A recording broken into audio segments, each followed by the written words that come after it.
Everybody, back again with 100 pounds of locks. Got a nice 10 for you today. A few misses, but a lot of hits. There's what we got left, so we're nearing the end of our journey here through all these locks. Let me get a focus on there. So if you see anything you like in there, you'll be anxiously awaiting the next few videos. And this is what we've done so far. So if you haven't seen those videos and you see anything you like in there, go back and watch them, because there's a lot of fun stuff in there. But anyhow, here's our 10 for today. I'll start with this guy here. It's got a C on it, and it's actually a really old Caterpillar lock from the research that I've done. And you can see this was probably field used. It's pretty beat up, and basically when you bought a Caterpillar, these would be on a toolbox or something like that on the outside. And then the nice thing was the key to the Caterpillar would open the lock. So I'm told most Caterpillars are pretty much key-alike. So if you own a Caterpillar, you probably had a key to one of these, or if you operated one or something like that. They got a newer version, which I have. That's really cool. It's got the new cat logo on it, and I'm not sure what these are, if it's a wafer tumbler or what it is, but I think it's a wafer tumbler. I think it's similar to the wafers in like a ignition switch or something like that. So that's the newer version of it. This didn't come in the 100 pounds locks. I bought this separately, but this is what the key looks like for it today. And I'm sure there was an older one with that cool old logo for one of these before. But I don't know. It looks like this key. I mean, it's got the same wording and everything. This key would open it, but there's a lot of junk in there. So I'm hoping a good soak would get all that junk out of there. I'll be able to use this key on it and maybe buy another one. They sell them on eBay. So anyway, that's the new, that's the old, and this one was in the 100 pounds of locks. Next we got this little National. There it is, little National. I don't know much about these. I have a huge one of these.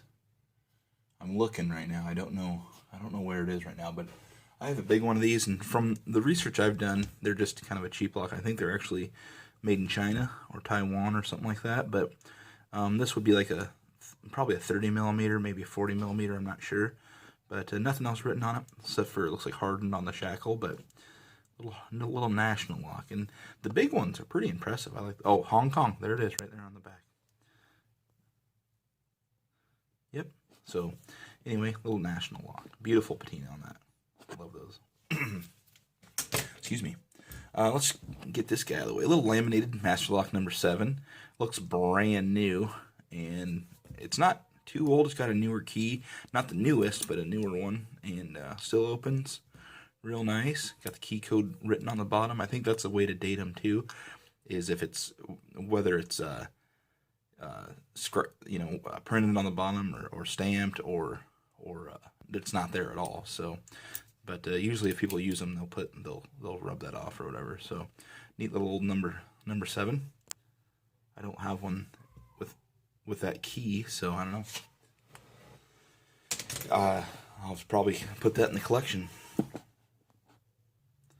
Next, we got this.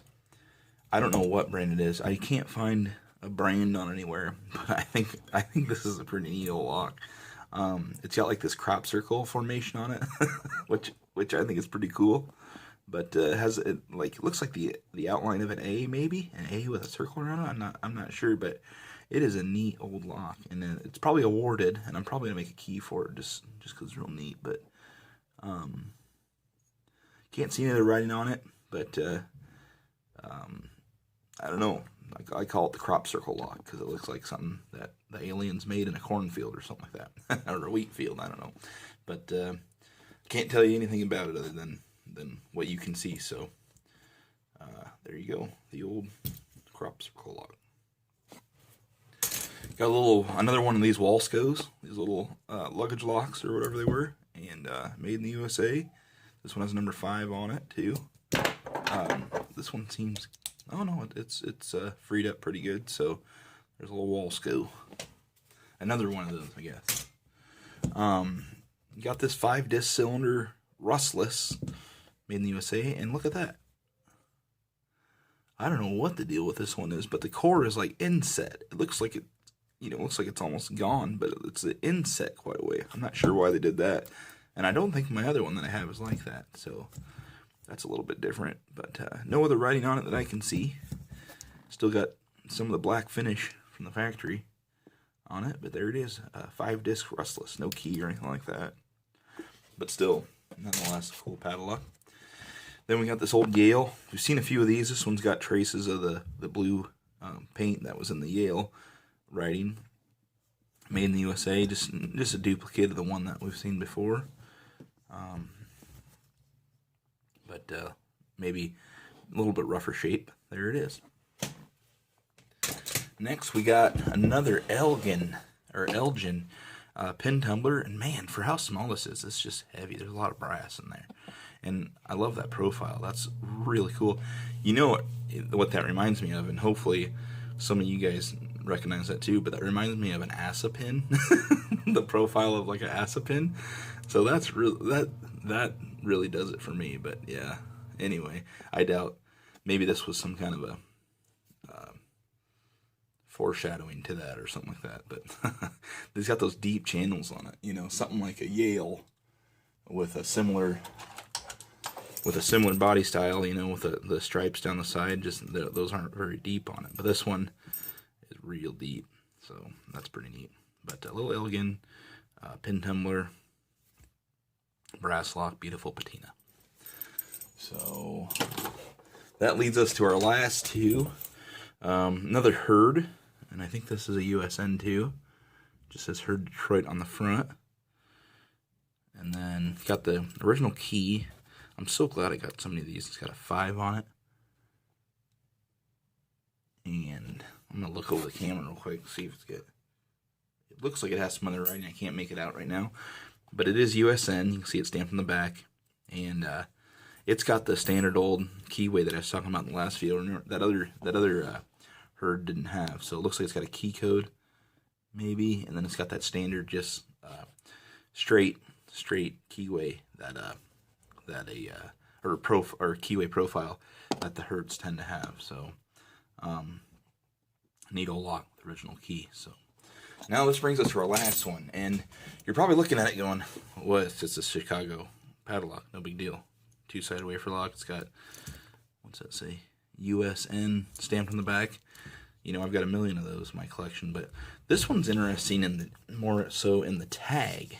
And I read the tag. It says steel padlock, no key, marked USN WW1 issue.